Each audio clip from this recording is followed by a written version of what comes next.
Poursuivant son séjour parisien, le président de la République, Denis Sassou Nguesso, a accordé son hospitalité au PDG du groupe Total, Patrick Pouyanné, venu lui rendre compte des activités de Total Congo dont les perspectives sont orientées vers la prospection des grands fonds marins à l'image de Moho Nord. Patrick Pouyanné a également annoncé au chef de l'État congolais la remontée progressive des cours du baril sur le marché pétrolier. On a fait le point d'abord sur la situation des marchés pétroliers. Le pétrole est juste en dessous de $60 et naturellement pour le Congo c'est très important.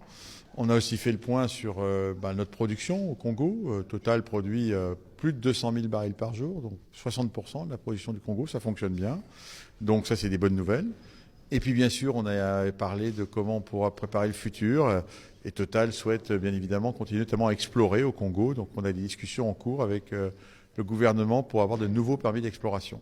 Sur la découverte du champ pétrolier Delta de la Cuvette dans le bassin de la Cuvette congolaise, le PDG du groupe Total a salué cette prospection en onshore. C'est une bonne nouvelle, je pense, pour le Congo. Je comprends que des indices de pétrole ont été trouvés effectivement pas très loin de la Cuvette, un peu en dehors de la forêt.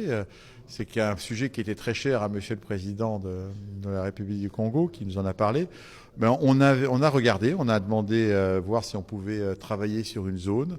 Bon, bien sûr, il y a des enjeux écologiques importants avec la forêt, il faudra en tenir compte, mais on est prêt à notamment acquérir des données sismiques de façon à mieux comprendre ce qui se passe dans cette zone et aider le Congo à valoriser ses ressources.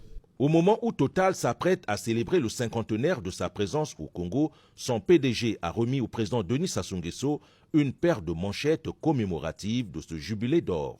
Patrick Pouyanné lui a aussi remis un ouvrage intitulé « Les forêts natales, art d'Afrique équatoriale Atlantique » qui réunit plus de 300 chefs-d'œuvre provenant du sud du Cameroun, de la Guinée équatoriale, du Gabon et de l'ouest de la République du Congo.